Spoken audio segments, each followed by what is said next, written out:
Reverberation is a natural occurrence where a sound being propagated in an enclosed space with reflective surfaces.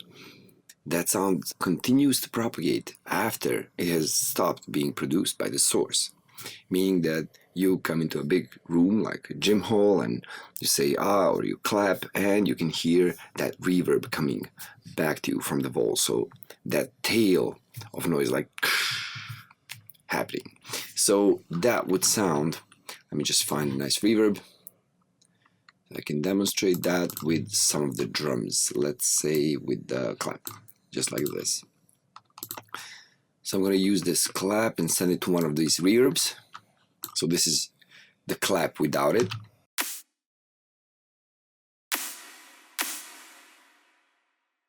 So you hear that room reflection sound. It's called reverberation. Now, as we have that in real life, and you can imagine that, I don't know, any band being recorded in a room, they're usually recorded in nice rooms which have nice reverberation properties to them.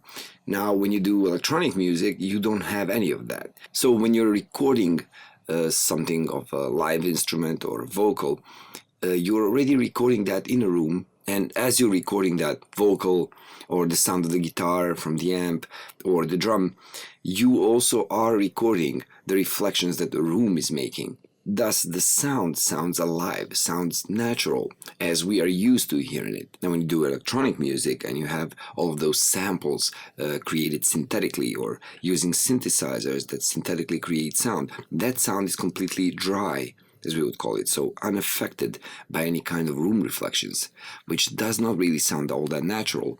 So we use reverbs, even more in electronic music, to produce that sense of naturality, that sense of space and roominess to our songs. Of course, reverbs are widely used in production of any kind of rock and roll, any kind of other kind of music which is, recorded within rooms. So reverbs are added to create, artificial and different kind of space, contrary to the one where it was recorded. But as I said, we use it even more in a synthetic-based music. Now we have different types of reverbs, and those reverbs can be algorithmic.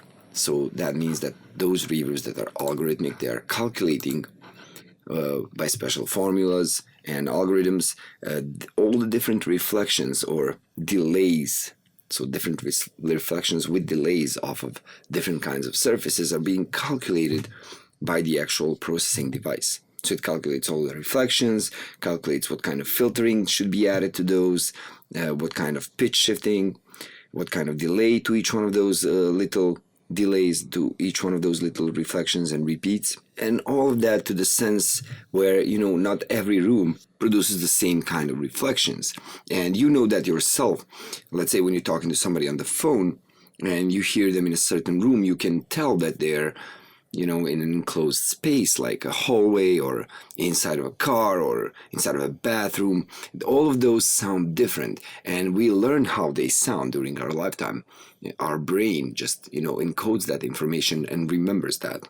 Now, it is exactly for that reason that we as humans learn that during our lifetime, how different spaces sound, that we can use reverbs to fool the listener into thinking that the song is in a different kind of space, that the elements of a song are in a different kind of a space, which they really are not in. So these algorithmic reverbs use formulas, complex mathematical formulas to calculate the delays, all those reflections coming there and back to the walls, and how to filter them, since not all rooms, as I said, not all surfaces reflect the same amount of, all frequencies from the frequency range, from the sound. So we have some reverbs that are darker, some that are brighter with more high frequencies, like the ones in the bathroom with a lot of tiles, ceramic tiles on the walls. Now we have those algorithmic ones that calculate that with mathematical formulas, but we also have convolution reverbs. And let me find one like that. A convolution reverb, just like this one. Now what I'm going to do is I'm going to bypass this reverb that we had on the track, and I'm going to enable this convolution reverb. Now this convolution reverb by itself doesn't do anything. Convolution reverb usually needs an impulse response. Let me show you one of those, or some of those. Now in this library of impulse responses, as we call them, I have some, let's say, halls. So let me see those. This is a Boston hall, Berliner hall. Let's try the Amsterdam hall, the first one. Now, what this convolution reverb is a recording of a short digital impulse in a room. So somebody played back a really short digital impulse in a room and then recorded that with a microphone, and the resulting waveform is used right here.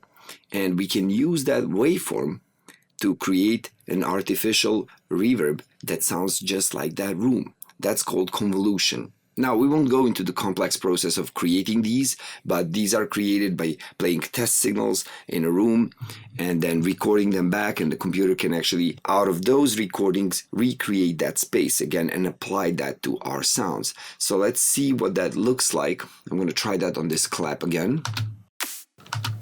Let's try that. Convolution is right here. Yep, on the third one. So that is the Amsterdam Hall.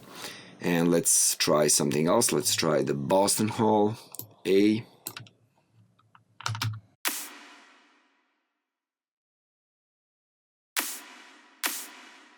Chicago Hall. Now, these might sound similar to you, but these are all hall reverbs. Aside of recording these impulse responses from real live, spaces like churches and halls where concerts are held, we can record these responses from machines that actually create reverb effects. So if somebody had a really expensive, reverberation hardware device, we could record responses out of it and recreate those reverbs using a convolution reverb, just like this. So using those responses recorded there, this convolution reverb can reapply that reverberation effect to our sounds. These convolution reverbs sound quite real, quite natural, but they do spend a lot of CPU, so just be careful when applying those to a lot of sounds, to a lot of processing.